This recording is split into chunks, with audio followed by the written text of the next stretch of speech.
Good morning, students. Today we are starting chapter number 1, rational numbers. I think all you know about natural numbers. आप सबको पता ही होगा कि natural numbers क्या होते हैं, जैसा कि हमने क्लास 7 में ऑलरेडी पढ़ा हुआ है. Natural numbers, so I have written here all counting numbers are called natural numbers. Counting numbers mean जिनको हम काउंट कर सकते हैं, जैसे 1, 2, 3, 4, 5, 6 etcetera. These are called natural numbers. Whole numbers, I think all you know about whole numbers. Whole numbers अगर हम natural numbers में एक जीरो इंक्लूड कर देते हैं तो that is called whole numbers. So we can start it from 0, 1, 2, 3, 4 up to n terms infinitely. Similarly integers क्या चीज़ होती है? इंटीजर्स ऐसे नंबर होते हैं, ऐसे होल नंबर्स जिनकी पॉजिटिव और नेगेटिव वैल्यूज़ दोनों होती हैं. एक्चुअली ये होल नंबर्स नहीं होते हैं. ये क्या होते हैं? जैसे कि हम कोई नंबर लिखते हैं -4, -3, -2, -1, 0, 1, 2, 3, 4. These are the integers. Suppose I am writing 1/2 या -1/2. These two are not integers. These are of other types of numbers. वो होते हैं रेशनल नंबर्स. देखिए जैसे हम पढ़ते हैं रेशनल नंबर्स के बारे में. Rational numbers, the numbers are in the form of P/Q. ऐसे नंबर जो क्या होते हैं P/Q की फॉर्म में होते हैं. जैसे कि हमने लिखा 1/2. यहाँ पे क्या होना चाहिए? P और Q दोनों इंटीजर्स होने चाहिए. P/Q and P and Q are integers and Q is not equal to 0. अब हमने Q is not equal to 0 क्यों लिखा होगा? बिकॉज इसलिए लिखा, अगर हम किसी नंबर को 0 से डिवाइड करते हैं तो उसकी वैल्यू क्या आती है? इनफाइनाइट आती है. So Q is not equal to 0. This is a rational number. So you can take examples 1/2, 1/3, -1/2 like this. 0 is also a rational number because क्योंकि हम 0 को 0/1 की फॉर्म में लिख सकते हैं, तो इसका मतलब ये भी क्या है? रेशनल नंबर है. अब स्टूडेंट्स हम क्या पढ़ते हैं? Properties of rational numbers. अब कुछ प्रॉपर्टीज़ होती है रेशनल नंबर्स की, हमें उनको ध्यानपूर्वक पढ़ना है. प्रॉपर्टीज़ बहुत सारी है, इसमें मेन प्रॉपर्टीज़ पढ़ लेते हैं जो हमारे आगे भी काम आएंगी क्लासेस में. पहली है हमारी क्लोजर प्रॉपर्टी. अब देखिए कोई भी जब हम प्रॉपर्टी पढ़ेंगे तो उसको हम 3 टाइप से पढ़ेंगे यहाँ पे. जैसे कि पहला हम होल नंबर्स के लिए पढ़ेंगे, दूसरा हम इंटीजर्स के लिए पढ़ेंगे, तीसरा हम पढ़ेंगे रेशनल नंबर्स के टर्म्स में. अब लेकिन हमारा चैप्टर क्योंकि ये रेशनल नंबर है, सो अगर हम खाली रेशनल नंबर्स के बारे में पढ़ते हैं तो ये बहुत है, काफ़ी है, इतना ही करना आप लोगों के लिए. अब देखिए कोई भी प्रॉपर्टी जब हम पढ़ेंगे तो उसके 4 एस्पेक्ट में पढ़ेंगे: plus, minus, multiply and divide. Similarly whole numbers के लिए हम प्लस, माइनस, मल्टीप्लाई, डिवाइड में पढ़ेंगे. इंटीजर्स के लिए हम प्लस, माइनस, मल्टीप्लाई, डिवाइड में पढ़ेंगे. और रेशनल नंबर्स के लिए भी हम plus, minus, multiply and divide के टाइप में पढ़ेंगे. अब फर्स्ट थिंग इज़ दैट कि ये क्लोजर प्रॉपर्टी होती क्या है? क्लोजर प्रॉपर्टी क्या चीज़ है? जैसे कि अगर हम कोई 2 नंबर है, जैसे कि 2 नंबर हमारे क्या है? होल नंबर्स हैं. होल नंबर्स क्या होते हैं अभी आपको मैंने बताया? 0, 1, 2, 3, 4. अगर मैं होल नंबर को होल नंबर से ऐड करूं, अगर ऐड करके जो उनका आंसर आता है वो भी होल नंबर आता है, तो इट मीन्स ये क्या है? क्लोज प्रॉपर्टी है. It is for addition.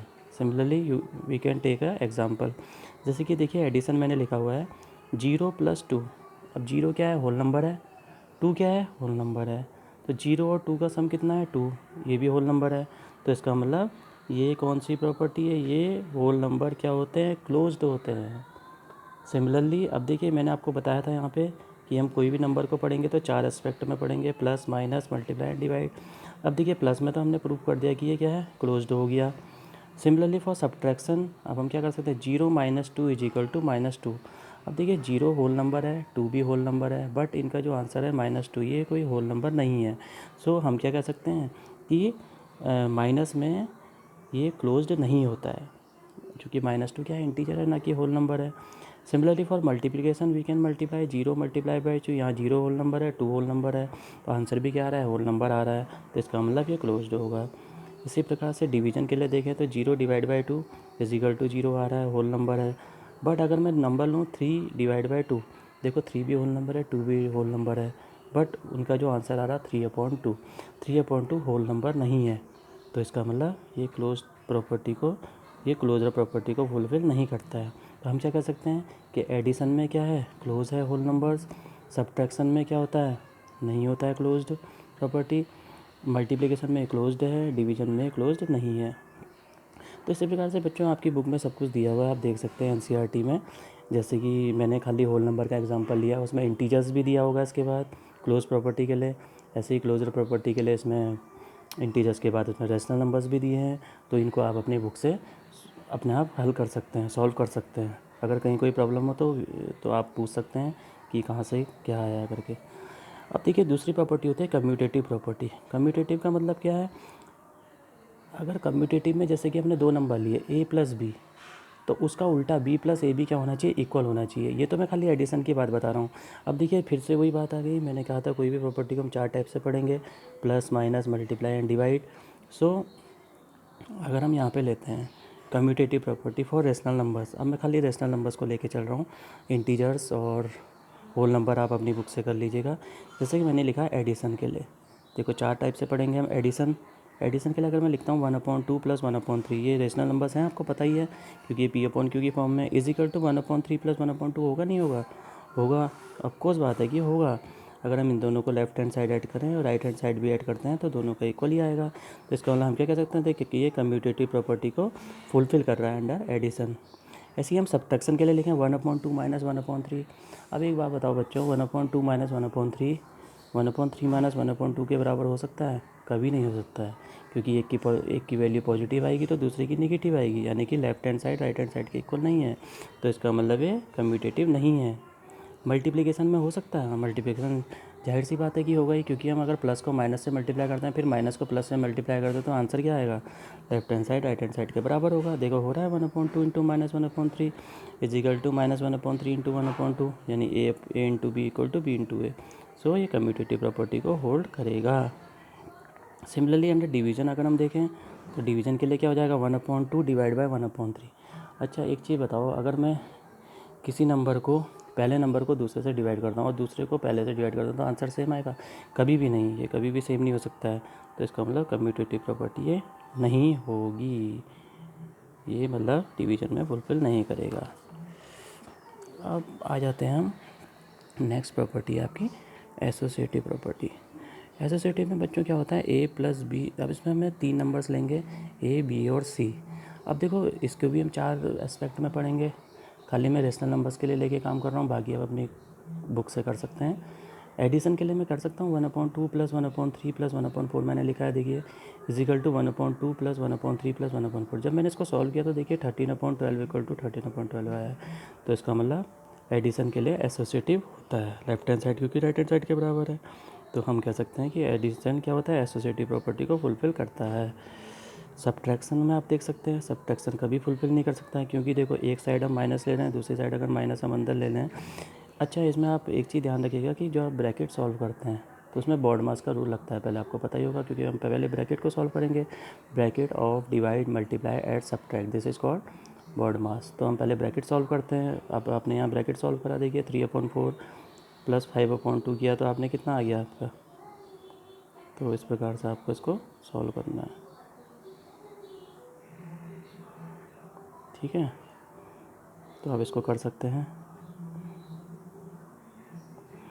तो इसमें आप डिवीज़न है, जैसे आप डिवीज़न में आप ये देख सकते हैं कि डिवीज़न का है, जैसे डिवीज़न में आप देख लीजिए कि हम अगर डिवाइड करते हैं किसी नंबर को तो फिर से डिवाइड तो सेम आ ही नहीं सकता है, तो ये नहीं होगा। इसका मतलब मल्टीप्लिकेशन के लिए होगा, सब्ट्रैक्शन के लिए नहीं होगा और एडिशन के लिए होगा एसोसिएटिव। अब देखिए एक प्रॉपर्टी आपकी आती है डिस्ट्रीब्यूटिव प्रॉपर्टी। इसका पास थोड़ा सा आपकी बुक में यूज़ है, इसलिए जितना यूज़ है मैं उसी को बता रहा हूँ। हम कहते हैं कि डिस्ट्रीब्यूटिव प्रॉपर्टी को अंडर हम एडिशन के साथ मल्टीप्लाई करते हैं। देखो अगर हमने तीन नंबर्स लिए a इंटू बी प्लस सी, जैसा कि आपने पिछली बार लीनियर इक्वेशन वगैरह फैक्टर्स वगैरह में किया होगा, हम लोगों ने क्लास 7 में पढ़ा हुआ है। जैसे a इंटू बी प्लस सी अगर हम करते हैं तो इसका मतलब क्या है कि a मल्टीप्लाई किससे होगा, b से होगा, प्लस a मल्टीप्लाई किससे होगा, c से होगा। सपोज़ अगर मैं कोई एग्जांपल ले लेता हूँ 2 इंटू 3 प्लस 4, इसका मतलब क्या है कि 2 का मल्टीप्लाई 3 से भी है और 2 का मल्टीप्लाई बाय 4 से भी है। तो इस प्रॉपर्टी को हम क्या कहते हैं, डिस्ट्रीब्यूटिव प्रॉपर्टी कहते हैं। डिस्ट्रीब्यूटिव प्रॉपर्टी मतलब किसी चीज़ को अपने क्या करना है, डिस्ट्रीब्यूट करना है। इसको आप जनरली ऐसे भी समझ सकते हैं, ठीक है। अब हम आते हैं, कुछ टॉपिक्स हैं आपकी बुक में और दिए हुए हैं। अभी हम चैप्टर 1 की एक्सरसाइज 1.1 कर रहे हैं, तो इसलिए हम उसी से रिलेटेड चीज़ें कर रहे हैं। 1.2 हम बाद में करेंगे। अब बच्चों, मैं आपसे कहूँ कि रेसिप्रोकल, किसी नंबर का हम रेसिप्रोकल निकालना है। रेसिप्रोकल मतलब क्या हो गया, उसका इन्वर्स, उल्टा। जैसे कि मैंने एक नंबर लिया x, तो इसका रेसिप्रोकल कितना हो जाएगा, 1/x। सिमिलरली मैं कोई एग्जांपल लूँ, 7 का रेसिप्रोकल 1/7। मैं 2 लेता हूँ कोई एग्जांपल, तो उसका रेसिप्रोकल कितना होगा, 1/2 हो जाएगा।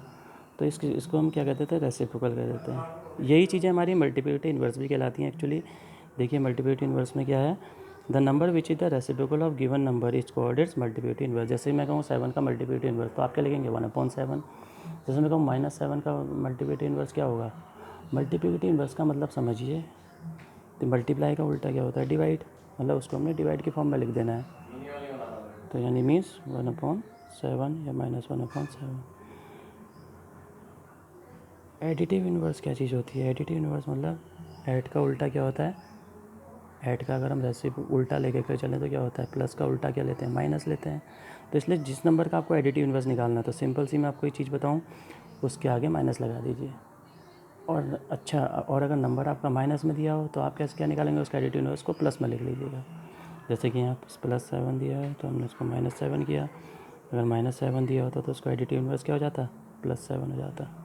चलिए स्टूडेंट्स, अब हम एक्सरसाइज 1.1 स्टार्ट करते हैं। एक्सरसाइज 1.1 का पहला क्वेश्चन है कि इसको हमने क्या प्रॉपर्टी का यूज़ करके सॉल्व करना है। इस क्वेश्चन को देखिए क्या है, -2/3 × 3/5 + 5/2 -3/5 × 1/6। इसमें आप पूरे इक्वेशन को अगर आप देखें तो आपको इसमें कोई टर्म कॉमन दिख रहे हैं, जो जहाँ पे एक जैसे टर्म्स आए हुए हैं। देखिए पहले वाला जैसे लिखा है 3/5, दूसरे वाले में भी 3/5 कॉमन है। तो हम क्या कर सकते हैं, इसको इंटरचेंज कर सकते हैं आगे पीछे। तो हमने चेंज करा इसको, -2/3 × 3/5 -3/5 × 1/6 + 5/2। यहाँ पे हम बेटा देखिए, हम यहाँ पे कम्यूटेटिव प्रॉपर्टी भी लिख सकते हैं, क्योंकि हम इसको आपस में इंटरचेंज कर दें, या फिर एसोसिएटिव भी हो सकता है, तो दोनों केस ही सही हैं। अब इसको हमने जब सॉल्व किया है तो हम क्या कर सकते हैं, इसमें देखिए 3/5 हमने कॉमन ले लिया, अंदर हमारा -2/3 -1/6 बचा, + 5/2। तो जब हमने इसको सॉल्व करा तो हमारा आंसर कितना आ गया, 2 आ गया। तो ऐसे ही बाकी जो क्वेश्चन दिए हुए हैं क्वेश्चन नंबर 1 के, आप घर पे भी इसको सॉल्व कर सकते हैं। This is your homework. और आपने ये सारे नोट्स अपनी कॉपी में भी उतारने हैं, इसका ध्यान रखिएगा। एक नई कॉपी बना लीजिए और अपना चैप्टर को स्टार्ट करना शुरू कर दीजिए। अब देखिए दूसरा क्वेश्चन आपका बुक में दिया हुआ है, एडिटिव इन्वर्स निकालना है हमें। जैसे कोई क्वेश्चन दिया है आपका 2/8, तो एडिटिव इन्वर्स मैंने आपको बताया, जहाँ प्लस साइन हो तो उसका उल्टा क्या होता है, माइनस साइन लिख के उसका आंसर लिख लीजिएगा, 2/8 का -2/8। ऐसे ही -5/9 दिया है दूसरा क्वेश्चन, तो आप उसको 5/9 लिख सकते हैं। ऐसे ही 5th पार्ट है आपकी बुक का ही क्वेश्चन है, 19/-6, तो उसको मैंने लिख दिया पहले -19/6, क्योंकि प्लस अपॉन माइनस क्या होता है, माइनस ही होता है। अब माइनस का एडिटिव इन्वर्स अगर मैं निकालूंगा प्लस होगा, तो आप इसको 19/6 लिख सकते हैं, राइट। थर्ड क्वेश्चन है आपका, वेरीफाई करना है हमने, माइनस ऑफ -x = x। ये हमें पता ही है कि माइनस इंटू माइनस क्या होता है, प्लस होता है, बट हमें वेरीफाई करना है, तो हम इसमें क्वेश्चन को पुटअप करेंगे कि हमें क्वेश्चन कैसा दिया हुआ है। क्वेश्चन में आपको दिया हुआ है x = 11/15। अगर मैं इसको -x लिखूँ तो माइनस, अगर मैं दोनों साइड माइनस से मल्टीप्लाई करूँ तो क्या आएगा आंसर, -x = -11/15। अब देखिए माइनस का भी हमने -x निकालना है, तो हमने क्या करा, multiply both side by minus, we get minus into -x = minus into -11/5 = 11/5। अभी देखिए 11/5 हमने क्या लिया हुआ था, x लिया था, तो हो गया ना -x, minus into -x = x। तो ये क्या हो गया, इसका वेरिफिकेशन हो गया है, राइट। फोर्थ क्वेश्चन आपका आता है मल्टीप्लिकेटिव इन्वर्स निकालना है। अभी मैंने आपको मल्टीप्लिकेटिव इन्वर्स बताया था कि क्या करना है आपने, मल्टीप्लिकेशन में क्या करना है आपने, सीधे सीधे जो आपका नंबर है उसका क्या कर, उसको डिवीजन की फॉर्म में लिख देना है, मल्टीप्लाई का उल्टा, क्योंकि वही होता है डिवीजन। तो -13 का रेसिप्रोकल क्या हो जाएगा, -1/13। सिमिलरली अगर देखिए फोर्थ पार्ट है आपका, जैसे अगर सॉल्व करने के लिए दिया होगा तो पहले आप इनको सॉल्व कर लीजिए। जैसे -5/8 इंटू -3/7 = हमने जब उसको सॉल्व किया तो माइनस माइनस क्या होता है, प्लस, तो 15/56। तो मल्टीप्लिकेटिव इन्वर्स कितना आ गया इसका, 56/15, क्योंकि हमें उल्टा करना है इसका जस्ट। 5th क्वेश्चन है आपका यूज़ द प्रॉपर्टी। हमें इसके प्रॉपर्टी यूज़ करनी है। कौन सी प्रॉपर्टी फुलफिल कर रही है देखिए, फर्स्ट पार्ट आप स्वयं कर लीजिएगा, सेकंड पार्ट मैं कर रहा हूँ यहाँ पे। -13/17 to -2/7 is equal to -2/7 into -13/7 means अगर हम -13/17 को ए लेते हैं, -2/7 को बी लेते हैं, तो इसका मतलब ये क्या हो गया, A into B is equal to B into A. कौन सी प्रॉपर्टी होती है, अभी आप याद कीजिए, अभी हमने कम्यूटेटिव प्रॉपर्टी में ये चीज़ें पढ़ी हुई है, राइट। तो इसका मतलब इसमें प्रॉपर्टी कौन सी है, कम्यूटेटिव प्रॉपर्टी है। जैसे क्वेश्चन नंबर 6 आता है आपका, multiply 6/13 by the reciprocal of -7/16। अब देखिए 6/13 को आपने मल्टीप्लाई किससे करना है, रेसिप्रोकल ऑफ -7/16। रेसिप्रोकल कैसे निकालेंगे हम -7/16 का, उसको हम लिख सकते हैं -16/7। इन दोनों को मल्टीप्लाई कीजिए तो यही आपका आंसर है। सिमिलरली इसमें 7, 8, 9, 10 क्वेश्चन दिए हुए हैं, उसको आप घर पे सॉल्व कीजिएगा अपनी कॉपी में, अच्छे से बढ़िया से उसको काम कीजिएगा। और ऐसे ही क्वेश्चन नंबर 11 आता है आपका, फिलअप्स है, 0 हैज़ नो रेसिप्रोकल। अब हम कहते हैं कि 0 के कोई रेसिप्रोकल हो सकता है, हमने कहा नहीं होगा। क्यों, क्योंकि अगर हम 1/0 लिखते हैं तो वो इन्फिनिटी हो जाता है, तो 0 का इसका रेसिप्रोकल नहीं होता है। सेकेंड पार्ट है, जैसे the number 1 and -1 are their own reciprocal, because अगर हम 1/1 करते हैं तो आंसर 1 ही आना है, और 1/-1 करते हैं तो आंसर -1 आना है। तो ये दो नंबर ऐसे हैं जिनका रेसिप्रोकल भी वही नंबर होता है। देखिए फॉर एग्जांपल अगर मैं 1/2 ले लूँ तो नहीं हो सकता है, 1/-2 ले लूँ ये भी नहीं हो सकता है। तो इस प्रकार से हमें क्या करना है कि ये इसके आंसर्स हैं। तो बच्चों आपको लगता है कि समझ में आ ही गया होगा। अगर कोई कन्फ्यूजन हो तो आप लिख सकते हैं। इस चैनल को सब्सक्राइब कर लीजिएगा और लाइक्स भी कीजिएगा, और आप उसके नीचे भी लिख सकते हैं कमेंट्स बॉक्स में कहीं पे अगर कोई प्रॉब्लम आ रही है तो। Okay, thank you. और जो इसका सेकंड एक्सरसाइज है हम नेक्स्ट वीक में उसको शुरू करेंगे। थैंक यू बेटे।